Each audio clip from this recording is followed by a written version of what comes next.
connected to each other biologically, to the earth chemically, to the rest of the universe atomically. I think nature's imagination is so much greater than man's. He's never gonna let us relax. We live in an in-between universe where things change alright, but according to patterns, rules, or as we call them, laws of nature. I'm this guy standing on a planet. Really, I'm just a speck compared with a star. The planet is just another speck. To think about all of this, to think about the vast emptiness of space, billions and billions of stars, billions and billions of specks. The beauty of a living thing is not the atoms that go into it, but the way those atoms are put together. The cosmos is also within us. We're made of spark stuff. We are aware of the cosmos and know itself. Across the sea of space, the stars, our other sun. We've traveled this way before, and there is much to be learned. We're all connected to each other biologically, to the earth chemically, to the rest of the universe atomically. I find it elevating and exhilarating to discover that we live in a universe which permits the evolution of molecular machines as intricate and subtle as we.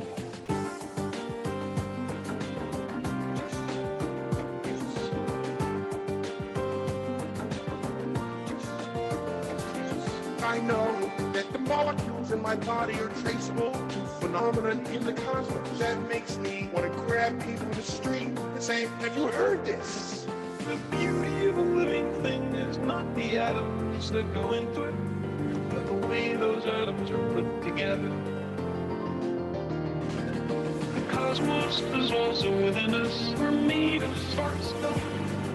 We are aware of the cosmos and know itself.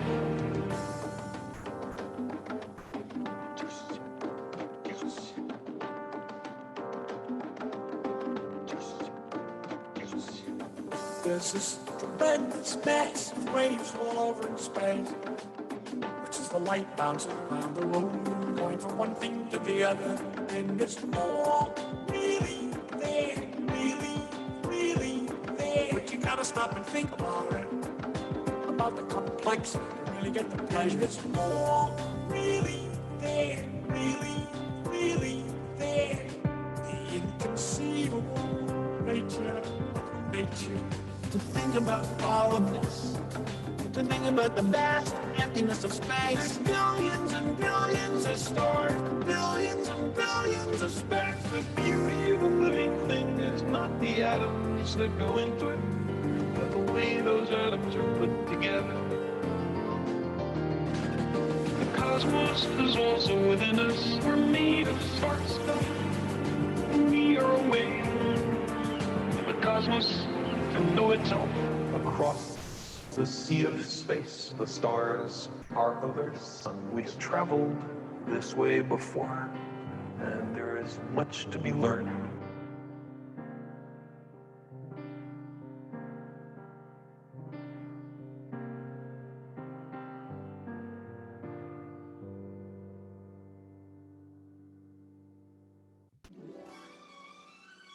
That was the Talking Alternative Radio Encore broadcast. We hope you enjoyed it. Now, for the live shows, professionals serving community, talkingalternative.com.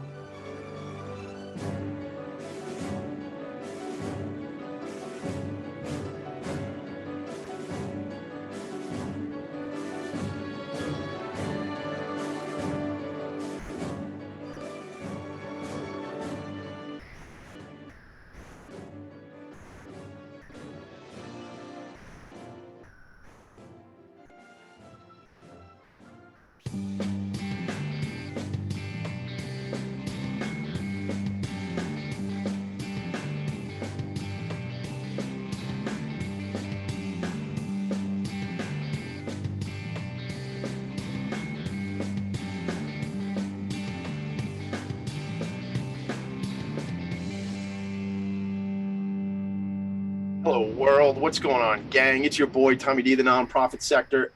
I'm going to stop, like, in the middle of my nickname. I'm going to stop. God, I miss doing this show, man. I really miss this. And so I'm the nonprofit sector connector. This show is called Philanthropy and Phocus. The studio, let me tell you, that's about 3 flights up from the kitchen. It's just below the roof of the home I live in. We call it the attic. That's right. Tommy D brings a show to you from the attic, the nonprofit sector connector, Philanthropy and Phocus. Here's the thing. I'm going to brag a little. I don't brag on myself that much, but or about myself. I mean, I'm a big Tommy D fan, which if you listen to the show, you probably knew that already. And I would encourage you to be a big fan of yourself, because I think that's, give yourself a hug every once in a while. That's my my words of wisdom on a chilly day here in New York. So what is this show about? What am I trying to do? What is the impact I'm trying to make? Nonprofits are so special. Nonprofits change our world every day. And the show is really about bringing home that story, bringing home what the impact of the nonprofits are. So let me go back to the bragging thing. I never had a radio show until January 8th of 2021. This is the 50th episode of Philanthropy and Phocus. We did 49 episodes to calendar year 21. This is big number 50. It was an idea, like many things are. Everything starts out as an idea, right? And then we go out and we do something, we implement it. We have a team around us to get things done. So I'm going to brag a little bit. By the end of this year, we'll have knocked down right around that 100 episodes. And what does that mean? Ain't about me. It's really not. It's about the work that the nonprofits are doing. It's about amplifying the message for the sector. I tell you this all the time, whether you know me in real life, whether you know me just from listening to this program, nonprofits, every second of every minute, hour, day, month, year, the whole thing, change our world. Who does the work if the nonprofit sector doesn't do the work? That's what I ask. I actually have something there. It says, can you imagine a world without nonprofits? So I say that, and I've learned that from my friend Ken Serini, who founded the Long Island Imagine Awards, coming up on the 10th anniversary this year. I sit on the committee there, and the New York City Imagine Awards, which we just had the inaugural event in, it's a tough word to say inaugural, but the inaugural event in October of this year, New York City, recognizing the nonprofits. And we say, can you imagine a world with nonprofits? I'd rather not, in fact. I'd rather just know there are nonprofits and tell everybody about them. So sometimes, and I'm going to introduce my guest shortly, but sometimes I talk about strategic partnerships between nonprofit organizations and for-profits. Sometimes we talk about the alliances or opportunities or partnerships between multiple nonprofits. And what's kind of cool, I'm going to read you the statement, the mission statement for the organization we're going to be talking about today, Working for Women. So Working for Women's purpose is to elevate women who are economically marginalized, to elevate them to financial independence by transforming, listen to this, the way businesses support nonprofits working for women. So listen to that. That's very exciting stuff. We're going to be talking about it. CEO, co-founder, founder, CEO, Beth Bengtson is here with me. Beth, I thought the attic was pretty cool, but I'm really digging your whole scene right there. Like all my books are like on a bookshelf over there. I have this like tight little closet of the attic. I make a joke about it. I sort of say, you and I think, are contemporaries. So I'll say this. There was a movie with Mike Myers and Dana Carvey called Wayne's World a bunch of years ago, right? Some of my people like Tommy D, we heard you say this before. I'm literally in my attic, and Wayne and Garth were like literally in the basement, right? They get the show, they go to the network. So I think eventually I will be out of the attic, but it's got to still look like the attic. You know what I'm trying to say? Like that, it'll be like Tommy D's attic, at Rockefeller, the 30 Rock. Like, wow, that's bold. But yeah, look, that's what I am. I'm a little bit bold today. I drank a lot of coffee. Beth, good morning. Morning, Tommy. Welcome to the show. Welcome to the attic. How are you doing? I am good, and I have to share. Okay. I'm kind of in my attic too. Are you? No, I am in the topmost corner of my own house. I love that. A couple flights up from the kitchen and all the other stuff, and this is my attic space. It would be difficult if I made that a rule. Like you can't come on the show like unless you had unless you're in the attic. That would be difficult to like maintain that. But I do appreciate you being in the attic, and it's a way. And it's funny because it is a snow day here on Long Island where I operate from, and there are several small people in the home today who are not usually in the home at this time of day. Yep. So it's like I'm very quick with the mute button because you never know what you never know what might happen, especially in live, right? We're doing live, so this is fun. So I'm thrilled. I will tell you one thing before we dive in. I talk about being the nonprofit sector connector, and I don't get to meet you if it wasn't for being a networker. I don't get to meet you if it wasn't for other people looking out for me, and not only for me, but I'd like to say, to be a little bit bold again, it's good for you that you've met me. And that's not about like how great Tommy D is. It's great for what we're doing here. So shout out to my buddy, Jeff Embry, because if it wasn't for Jeff, I think you call him Jeffrey. I think you refer to him as Jeffrey. Yeah, my neighbor. Yeah, your neighbor, right? So like we network together, Jeff and I, we know a lot of the same people. And my sort of ask from my networking folks is like, look, if you sit on a board, if you're involved with a nonprofit organization that's making a great impact and they need to get out and tell their story a bit more, connect them with me. Let's get them on the show. Let's just get them into my network, that type of thing. And Jeff and many others, have done just that. And I look forward now to, as we go through our conversation today, having the opportunity to extend that introduction from what Jeff did for you and I and bringing that forward. I mean, we just did it the other day when we were I was like, dude, I got to do this. I want you to meet this one, blah, blah, blah, blah, right? So I will read a little bit of background because like I said to you in our little virtual green room in our attics, I said, I don't really want this to be about me reading. So here's what I'll say. Beth founded this organization, which is a social enterprise called Working for Women. And she firmly believes that the business should and can be a force for social good. I am thrilled about that. I want to talk a whole bunch about that. We'll run out of time, but we will talk some social good stuff because isn't that what businesses are about? We hear a lot about the younger generation. We hear a lot about how people will leave a job if it's not aligned with making a social impact, right? So Beth has dedicated her career towards designing purpose-driven business practices for corporate clients and her own small business. She also is recognized the challenge of vetting worthy organizations and evaluating the impact of support given. I have a friend of mine who we collaborate, Christine Deska, who we collaborate on the nonprofit executive leadership roundtables, which are monthly, and we do them obviously on Zoom because the whole world is on Zoom. But we used to do them in the real world. And Christine talks, her organization, again, is Nonprofit Sector Strategies. They have a platform called Bell's Board, and they also do a lot of strategic planning consulting. She talks a lot about how I met her originally was around social return on investment, SROI, that triple net stuff. And that's so important. Maybe we'll get into that too. Beth is certified in empowerment design and facilitation through the Empowerment Institute. And she earned her MBA from Schiller International University in Paris, France, and her BS in management from the Penn State University, who you've probably heard of that gang, folks, right? And her work is strengthened by her energetic and active family, 2 adolescent boys, 2 dogs, and thankfully only 1 husband. Right on. You got the ratios in order on that. Any remaining time, she digs hanging out with friends and connecting with nature. And your part of the world, there is a bunch of nature. I mean, there's nature where I am, but you're sort of, when we moved out here, we used to live in Queens, we moved out here to the island, and I grew up on the island. And Long Island for you all, we call it the island here.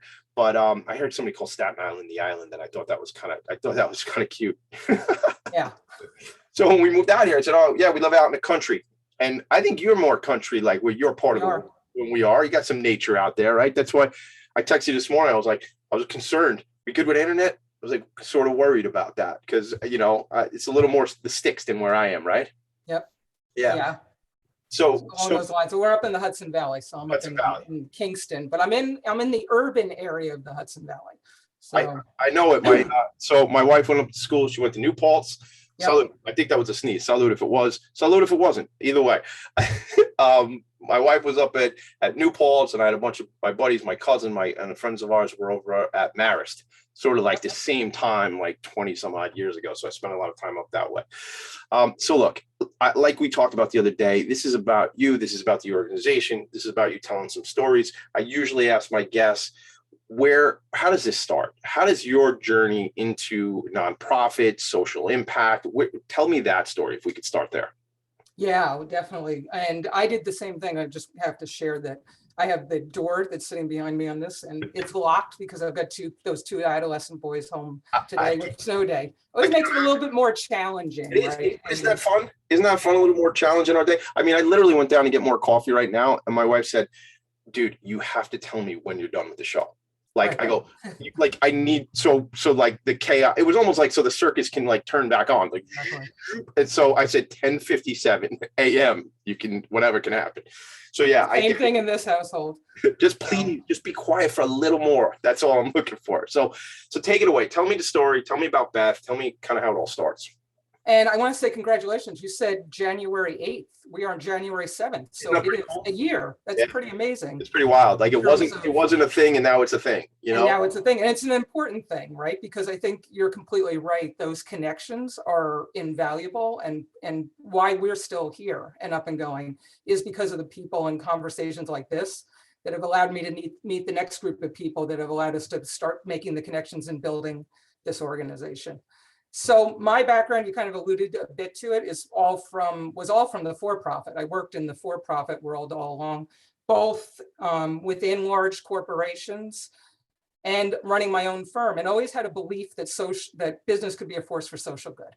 So in that, I held a position at one point as it was the best title of my career beyond now the title I hold with working for women, which was I was the vice president of positive impact for a marketing agency back in 2007. And how great is that, right? Like you get to go around and say, hey, I'm all about the positive piece.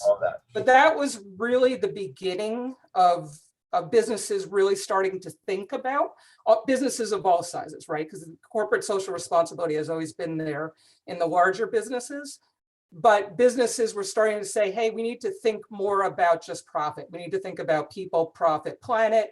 And that was being brought in. And then we had the Great Recession of 2008 and businesses backpedaled. Everybody backpedaled. That stuff is nice to have, but now we're in trouble here. Like we got to run a bit, not. We got to go back and business went back to, like we have to focus on the bottom line. We only have one bottom line. We can't be on three bottom lines.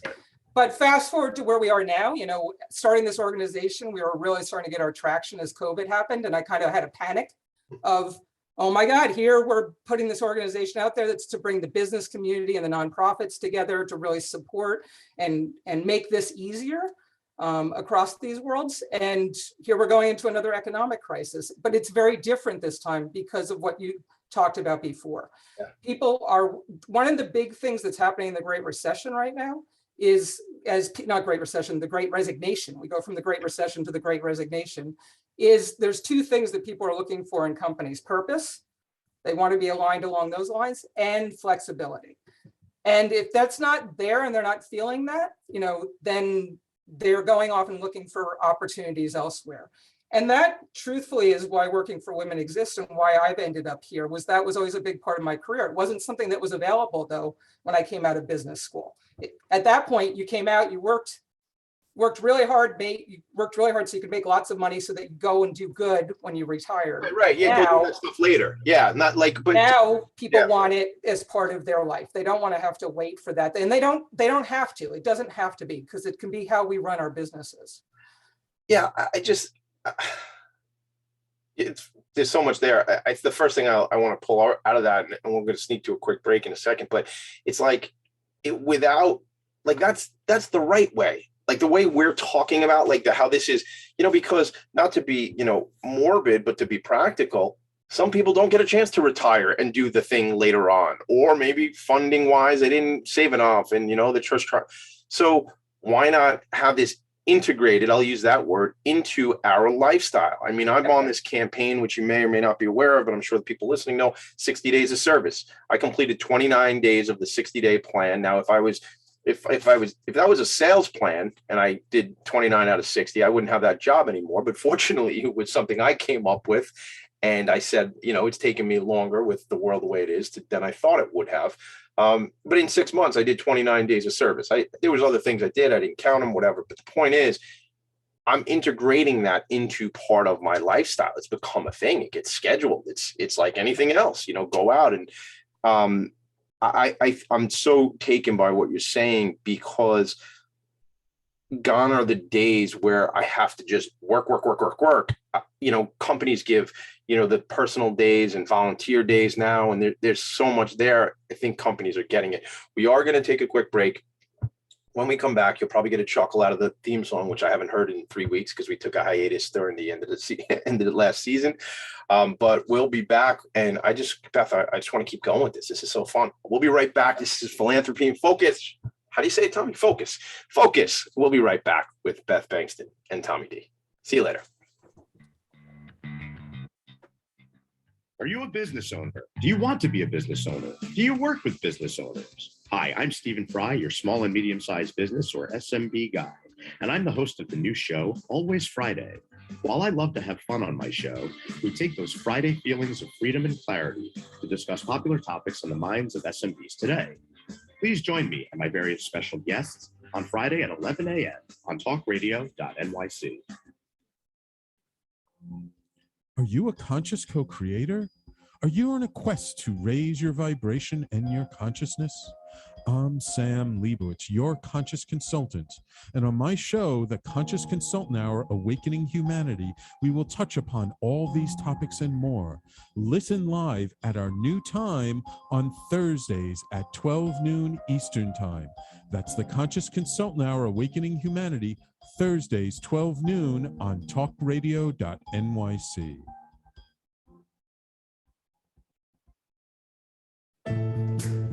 Are you on edge? Hey, we live in challenging, edgy times, so let's lean in. I'm Sandra Bargman, the host of The Edge of Every Day, which airs each Monday at 7 p.m. Eastern Time on talkradio.nyc. Tune in live with me and my friends and colleagues as we share stories and perspectives about pushing boundaries and exploring our rough edges. That's The Edge of Every Day on Mondays at 7 p.m. Eastern Time on talkradio.nyc. You're listening to Talk Radio NYC. Uplift, educate, empower.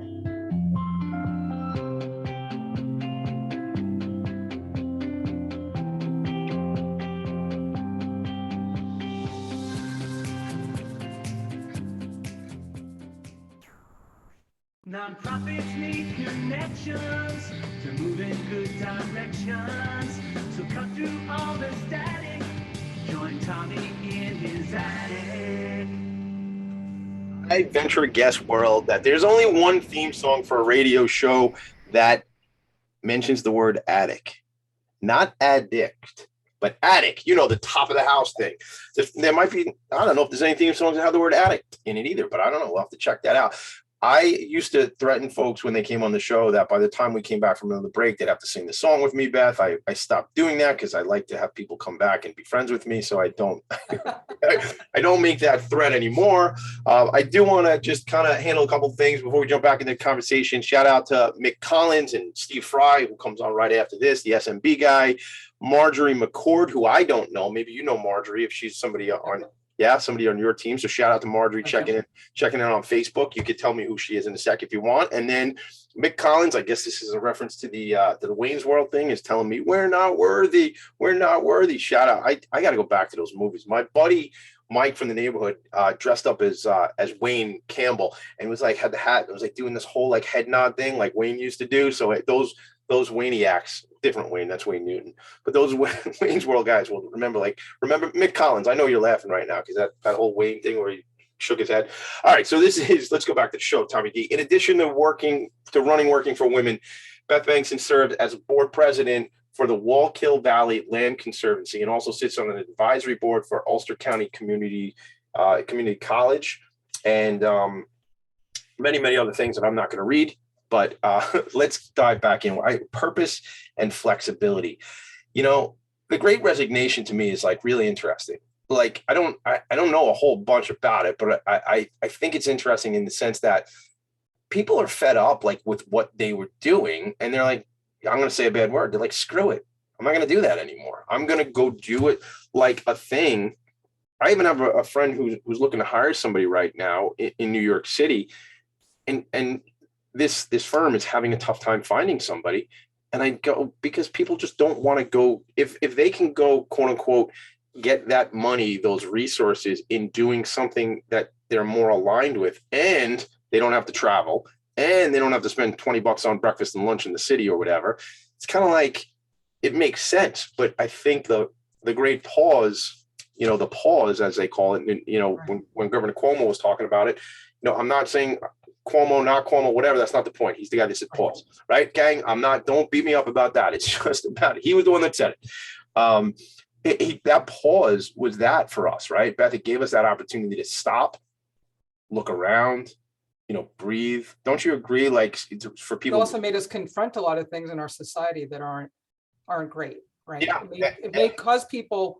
We had enough time in the pause, and many of us are still somewhat feeling that pause as Omicron was kind of flaring.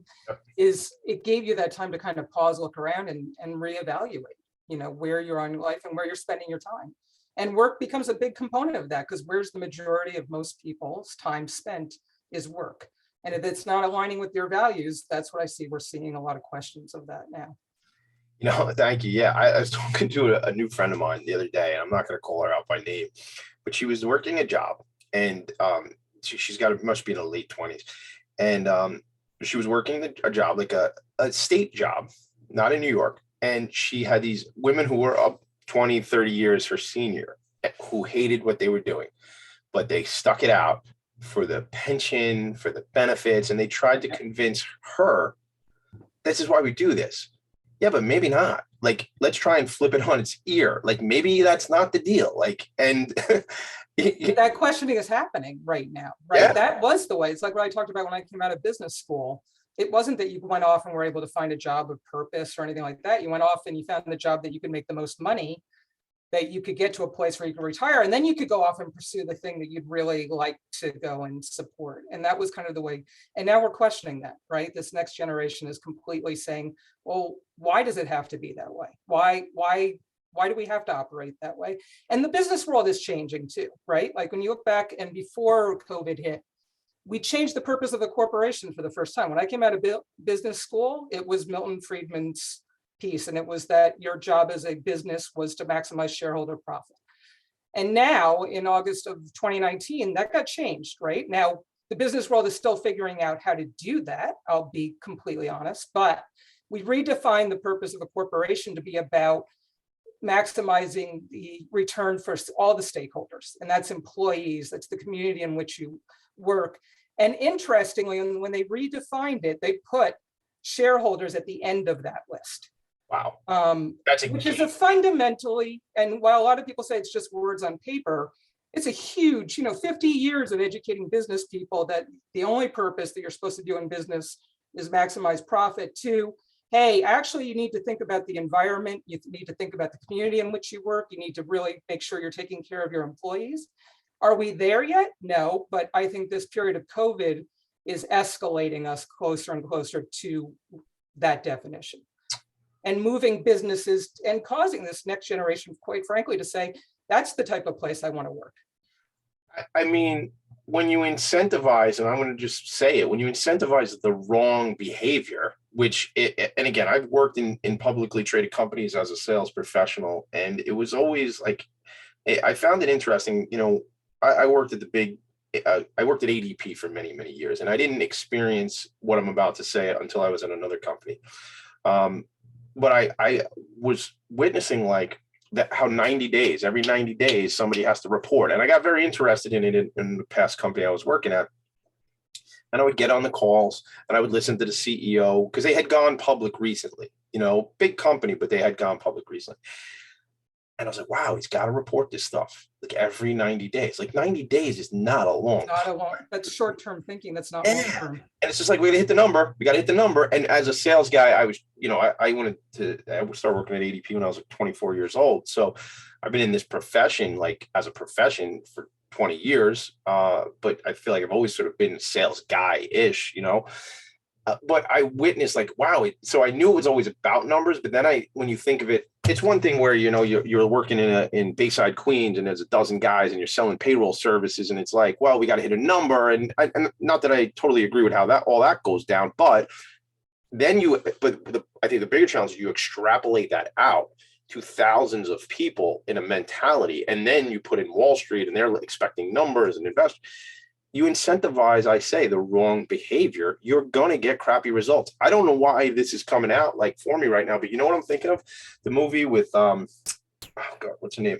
Erin Brockovich is the name of the you remember, Julia Roberts. Yep. I'm sorry, Mick Collins, my buddy, will probably be typing Julia Roberts on Facebook right now. But like, thank you, by the way, Mick. That wasn't a joke. You're always got my back on the stuff I can't think of. But Erin Brockovich, like when those people, tragically, all those people are sick, and because the company just let the chemicals go into the water, seep into the earth, into the drinking water. When the wrong stuff is set up, when it's set up, we just got to make the money. That's what we got to do. We got to figure out. Then not caring about the environment. Don't care. It's not important. That isn't important. Well, that wasn't in the definition of what business needed to do. Not to your point earlier, was increase shareholder value. That's what it was, right? Game-changing stuff you're talking about. Yeah, but we're in a game-changing time, right? Like that's, to ask the business community after 50 years of only having one bottom line to really start thinking about multiple bottom lines is a fundamental change, but we need to help the business community do that. So what does that mean? So when you say we need to help the business community, I guess it's like anything else. Like a friend of mine, Cynthia, used to talk about like, as we kind of go into the new ages and things like that, you can't stop a train that's been going down, and train is funny because the Long Island Railroad's right here, and often it makes an appearance on my show here, but you can't stop a train that's going 80, 90, 100 miles an hour down the track instantly. I guess tragically, if it hit something, maybe it would stop sooner. But the point is, maybe we did hit something. Maybe that's the point here. Maybe I think we have, and that's why you're talking about the Great Resignation, right? Like that's, so that's where we're causing, that's reinforcing. And so if you have to start factoring that into your hiring, that's going to start to take you starting to look at your business, right? Factor what? What specifically into hiring? What do you mean? If you've got employees that are saying, okay, that's great, the salary is good, I like the benefits, I like all these other things, but what are you doing as a company to make the world a better place? What is your role in that? And you don't have a good answer on that, or you're just saying, hey, we write a check once a year, kind of check box. You're going to lose out to the other company that's there. Like this is about competitive differentiation, in my opinion, at this point.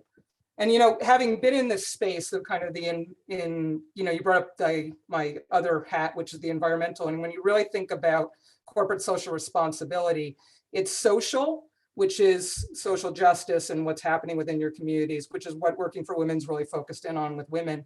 But then it's also environmental. Like it's both of those pieces. You have to be thinking about your environmental footprint as a business, as well as your social footprint. How are you helping humans and employees and outside stakeholders make the world a better place? How are you addressing some of the issues in your area? So we're in a point now where companies, you're starting to see it. Almost every company says we give this percentage of our profits back, or we do this, or we do along those lines. Because before, it used to be, I always talk about like shoes. When shoes first came out, they just had to be function, right? You had to know the shoe worked, you were happy, you're good, right? Then customer service came into play, and people were like, oh, wait, that company has better customer service, because LL Bean, 5 years after I wore these shoes and I wore them out, I can send them back to them and they're going to send me another pair. They back their products. And then like Tom's, right? Where Tom's. Yeah, Tom's. And now we're in a point where it's not enough to function. It's not enough the price and all the other things, but it's how are you helping to make the world a better place along those lines? And it has to be authentic. It can't be checkbox. And we're in that transition right now of it being words on paper to being part of business strategy. And I can talk about that. I want you to a break coming up. Yeah, we do. We'll go to a quick break, and then I want you to talk about that. I want to talk about like kind of how that happens, like the impact, what's going on the front lines. I will say this really quick because I just have to make a joke because it's like I don't know what happened, but when I was a kid, I always wanted Puma sneakers. Since we're talking about shoes, and I always wanted Puma, right? And I used to go like a Tom McCann spot in the neighborhood where I grew up, Franklin Square out here on Long Island, and my mom, I never got the Puma sneakers. Now I don't, and they used to tell me that my feet were too narrow or thin, and that or the sneaker. And I just thought of this. It's 44 years old, so I thought of it last week. So I was 43. I was like, I don't understand. Like, I think there was like they were in cahoots. The salesman and my mom the Puma were probably more expensive. So they were in cahoots, and they told me I had narrow feet because I look at my feet compared to other people's feet and they look the same.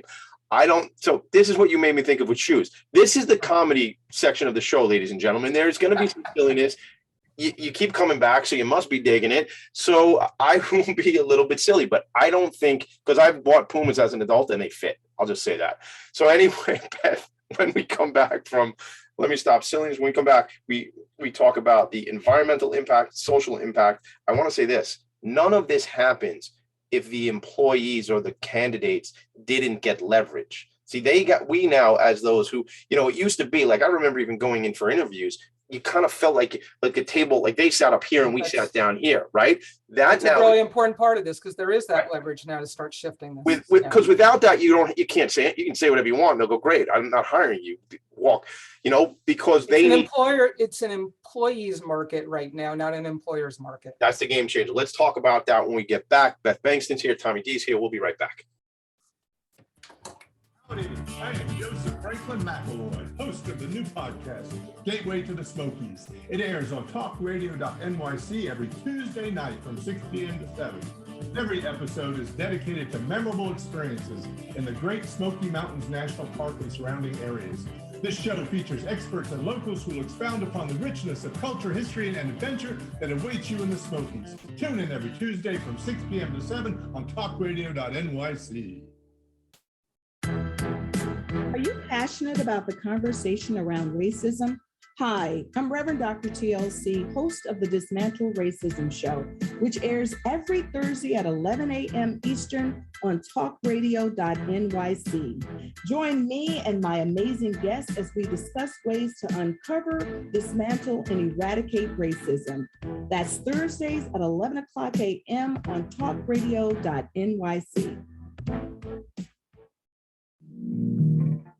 Are you a small business trying to navigate the COVID-19 related employment laws? Hello, I'm Eric Sauver, employment law, business law attorney, and host of the new radio show, Employment Law Today. On my show, we'll have guests to discuss the common employment law challenges business owners are facing during these trying times. Tune in on Tuesday evenings from 5 p.m. to 6 p.m. Eastern Time on talkradio.nyc. You're listening to Talk Radio NYC at www.talkradio.nyc, now broadcasting 24 hours a day.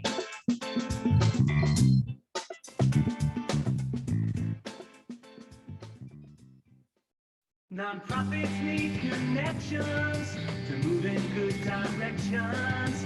So cut through all the static. Join Tommy in his attic. Cut through all the static, please. I mean, let's be real. Join me in the attic, but don't, listen, I say this, don't show up on my front porch. Just virtually join me here in the attic. This is your boy, the nonprofit sector connector. My name is Tommy D. The organization that we're talking about today is called Working for Women, and the purpose is to elevate women who are economically marginalized to bring them towards financial independence by transforming the way businesses support nonprofits working for women. I want to say hello to my friend Maheen Kleem, who is with an organization called Grant Makers for Girls of Color. I definitely, Beth, I think I might have mentioned Maheen when we spoke the other day. Want to make that connection. But Maheen spoke at our roundtable 2 weeks ago around bringing philanthropy back to its roots. But that organization is making an incredible impact across the country, and I expect that Maheen will be here in the attic, wink, wink, virtual attic gang, but in the attic with me at some point soon. I gotta just say, Beth, we left off right before the break. I mean, there's so much here.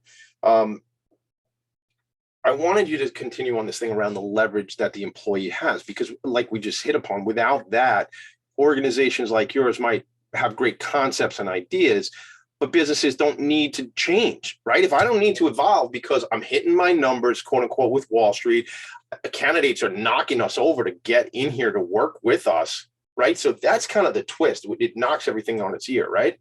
Yeah. And, we're seeing it firsthand in the companies that we're working with. The testimonials that we get back from the employees working on the projects with Working for Women to support the nonprofits that we're working with are are what get, besides the direct impact and the other things, but are just amazing. What gets me up every day, knowing that we're right on something, right? Because the other thing I think the part of the business world hasn't understood so much before is they've been thinking, and like, this is a nice to have. Like when I said back in 2007, when I had that position, as soon as the economic environment got tough, it was like, oh, we're going to cut this, right? Like, this is an easy place to cut. It would be nice to take care of the world, but it's not core to our business strategy. I've seen firsthand Sorry. I just want to ask you one quick. That was while you were vice president of positive impact. I want to ask you, are you familiar with Gary Vaynerchuk? Gary? Yeah. I follow Gary. I don't do Gary's bio right now. We don't need to do that. Google him if you guys need to. But, he's all about this whole trip on kindness and how the leaders can be kind. And like where I remember years ago, Apple, Steve Jobs was apparently not a real nice leader. Was kind of like, he was not a nice leader. I'll just say that. And then you have this, again, talk about flipping the script and talk about flipping things on its ear. We can actually be compassionate and care about people and do the right thing and take care of our people and listen to what they need and all that kind of stuff. And this is like, and guess what? Your business gets stronger for doing that. But that's the thing. Like, oh, wait a minute. So it's not just a nice to have. It's not just a nice to have to give somebody a title vice president of positive impact. I mean, we have this networking organization. I used to be the chief culture officer, which is fun and cute and stuff like that. But that was, those things, like you said, unless you can show the money behind this too, it becomes, well, we'll do it later or we'll get to it, right? But in this scenario, you see it in the employee satisfaction scores. You're measuring that in your company when you enable them to support the causes that they care about. You enable them to actually take their skills and apply them to help some of the social problems out there. It not only benefits that employee and them, how they feel about the company they work with, it benefits the nonprofits.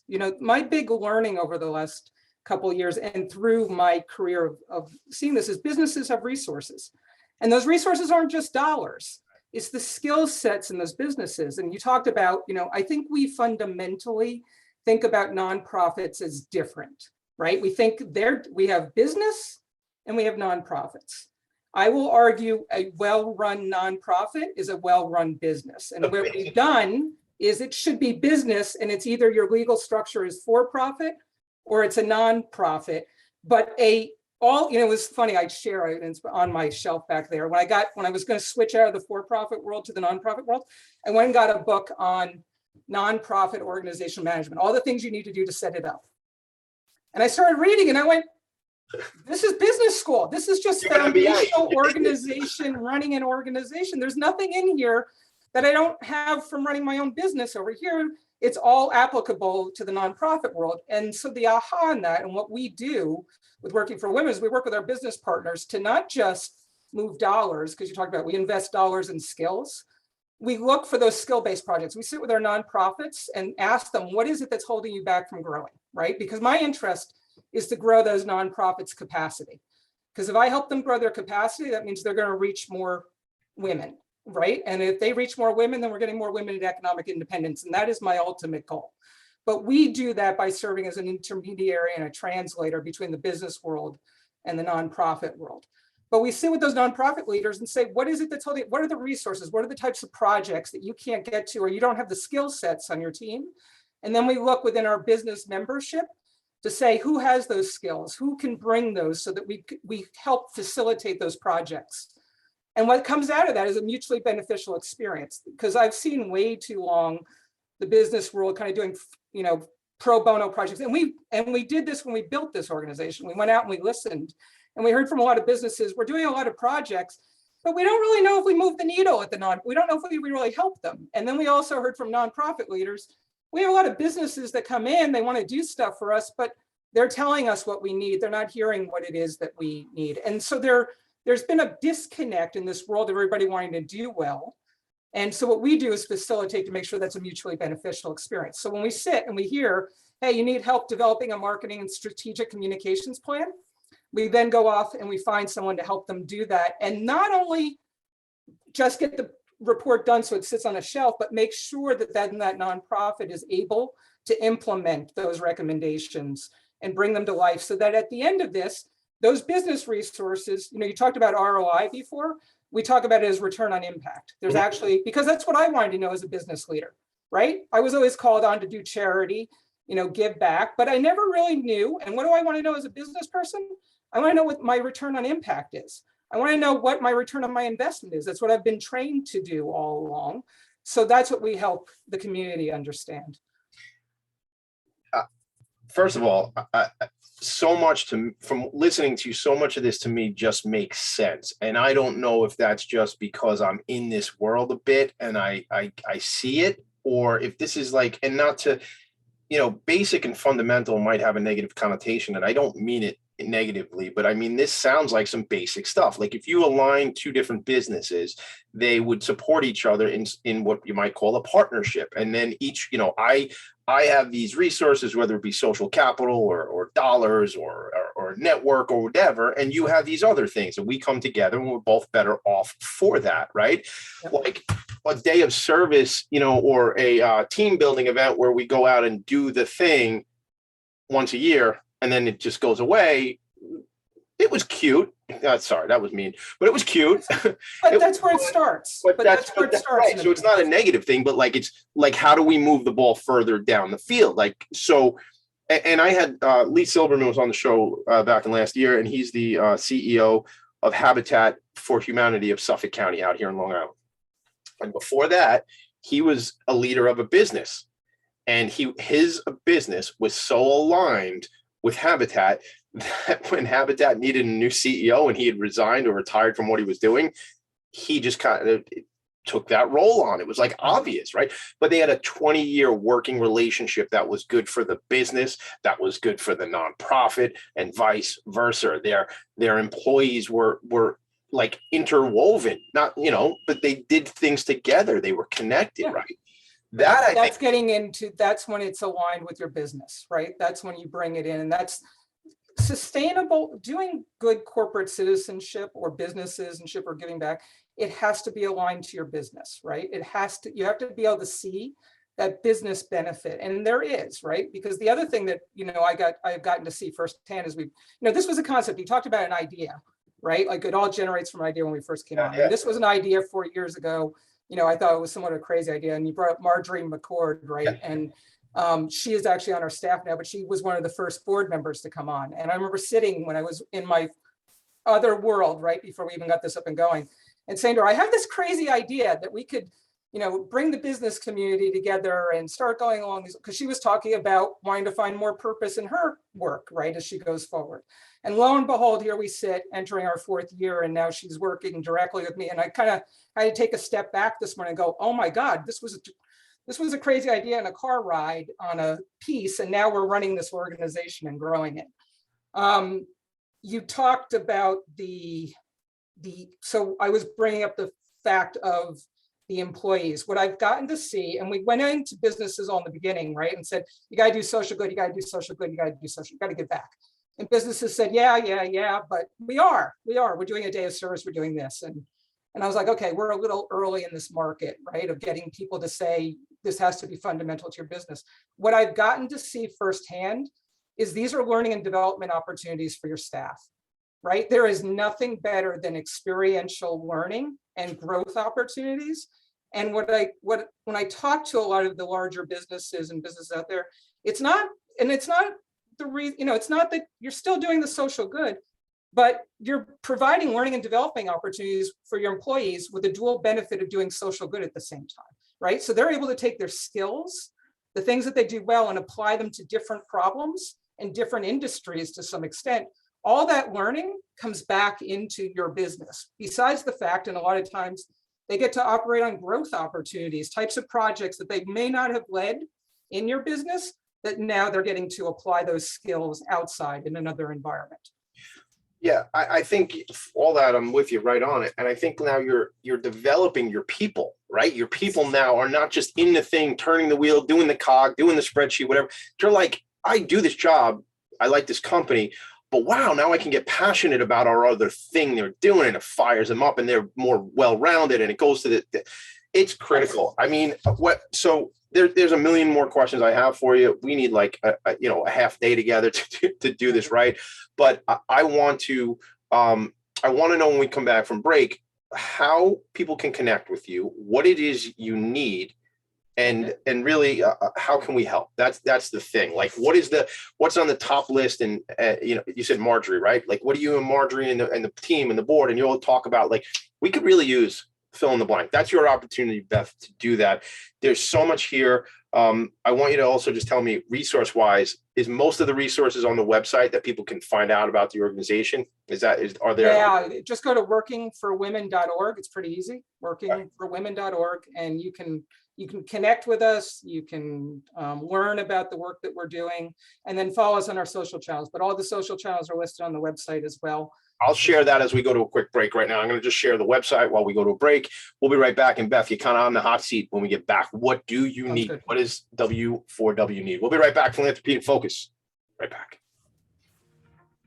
Join us every Tuesday at 4 p.m. Eastern for the Mind Behind Leadership, where we focus on what leadership really means to us and to others. We have practical discussions with the CEOs of some of the world's largest companies, owners of small businesses, and experts in psychology and behavior to get that inside track, what to do, what to avoid, and what really happens.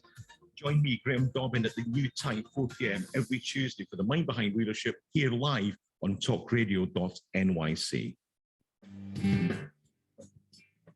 Hey everybody, it's Tommy D, the nonprofit sector connector, coming at you from my attic.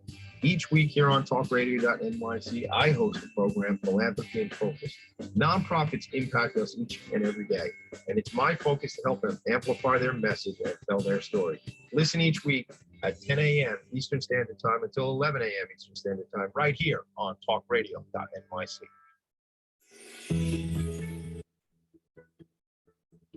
Calling all pet lovers.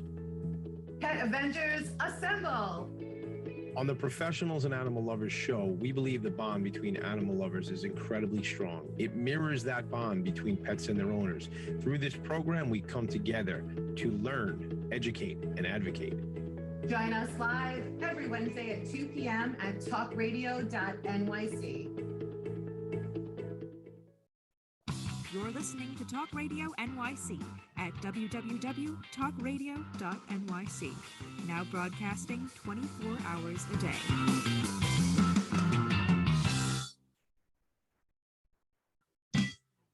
Nonprofits need connections to move in good directions. Cut through all the static. Join Tommy in his attic. Welcome back to the show. Welcome back to the show. My name is Tommy D. That doesn't rhyme, but I wanted to sing. All right, so listen, we're back. I'm Tommy D, the nonprofit sector connector. Shout out to my buddy Jeff Embry. Jeff, if it wasn't for you listening to my ask at a networking event a bunch of months back, this conversation doesn't happen. So thank you, Jeff, and thank you to my guest, Beth, for being here. I shared the website while we were at break, and skill-based volunteering is sort of what we started talking about, but it is a section on the website. So before you even tell me about the needs and wants and stuff, we have about 7 or 8 minutes left together. Tell me, run me down the programs if you could, like what the deliverables are of the organization, and then we can kind of bring that into what we need. So let me go back and start kind of with a, oh yeah, I did take myself off mute, with a succinct kind of definition. So again, Working for Women exists, right? Because our purpose is to invest dollars and skills from businesses into nonprofits that are working to help women who are economically marginalized enter and stay in the workforce. And we've specifically have chosen on that. We haven't gotten a chance to really talk about why are we focused on women? Why is that such a big focus? Especially so many people think, oh, there's 50% of the workforce is women. Like, why do we need to elevate and get more women into the workforce?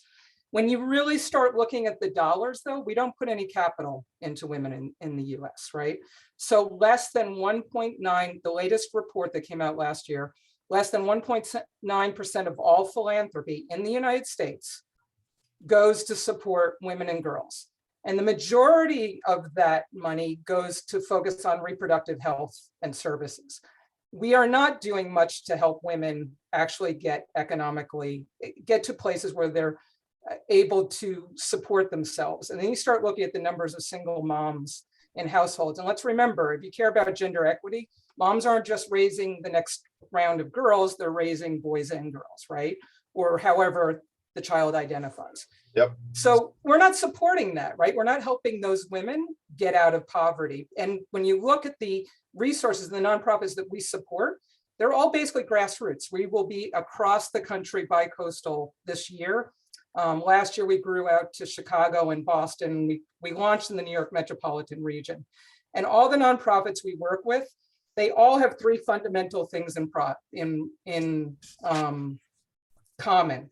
They all provide education and training. They all connect women to jobs. And I think the most important thing, the piece that's really stood out to me in the last couple months, is they provide a community. They build a community of support for those women.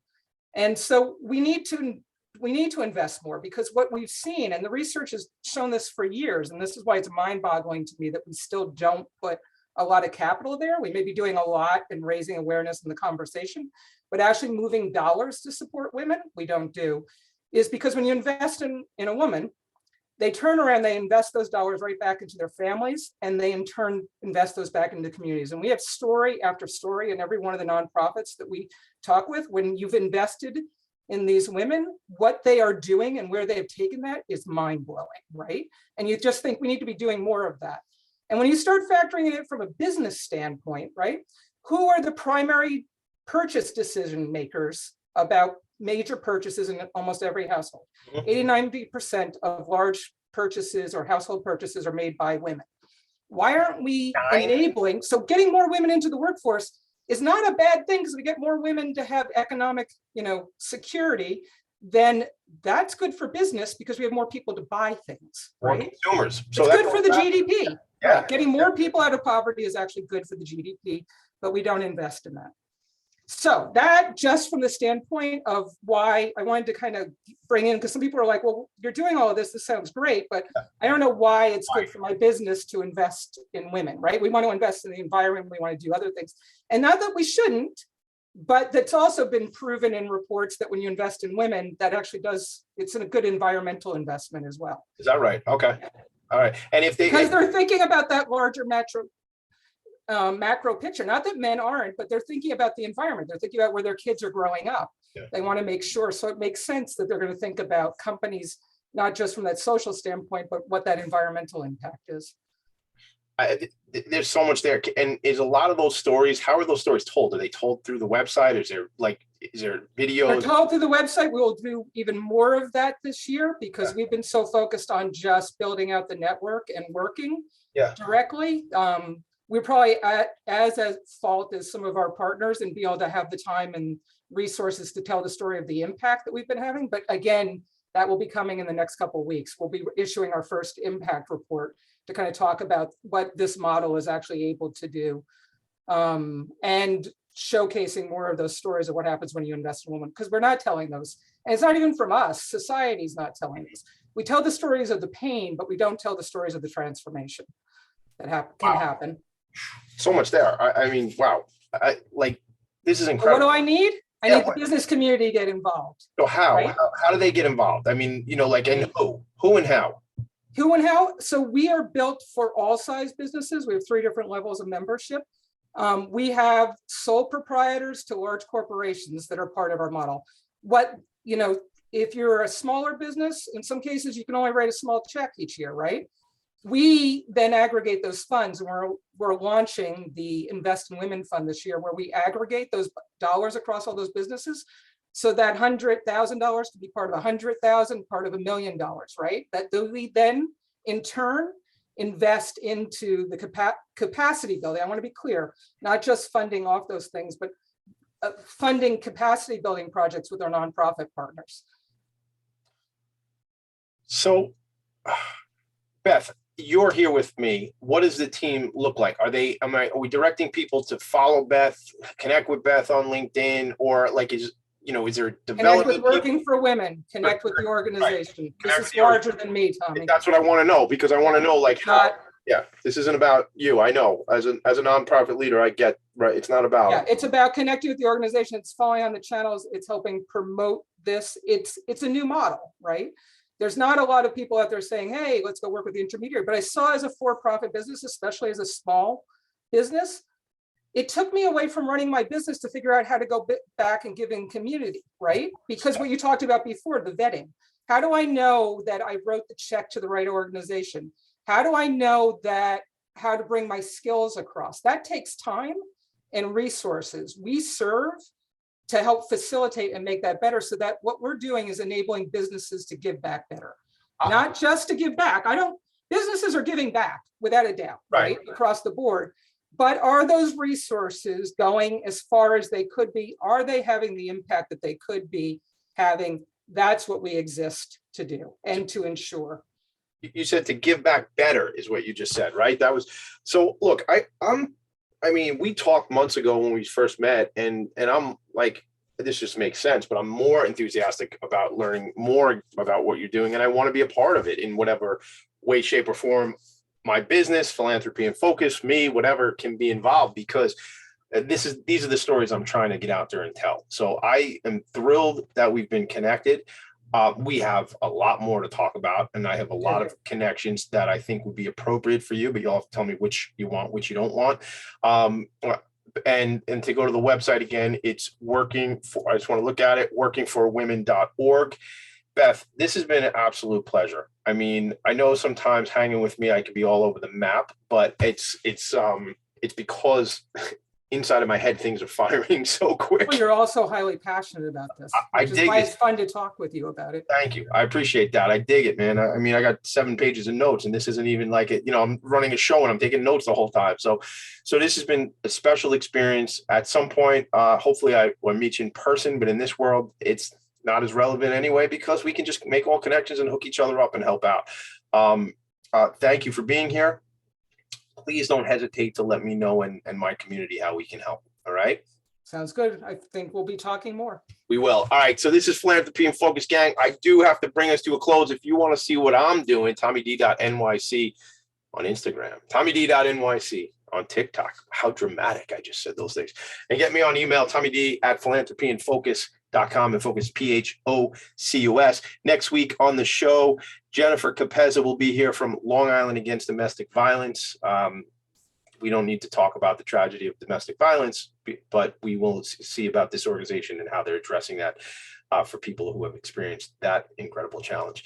Beth, again, make it a great weekend. Have a great day. Thanks for what you're doing. Everybody out there, I'll talk to you all soon. Take care.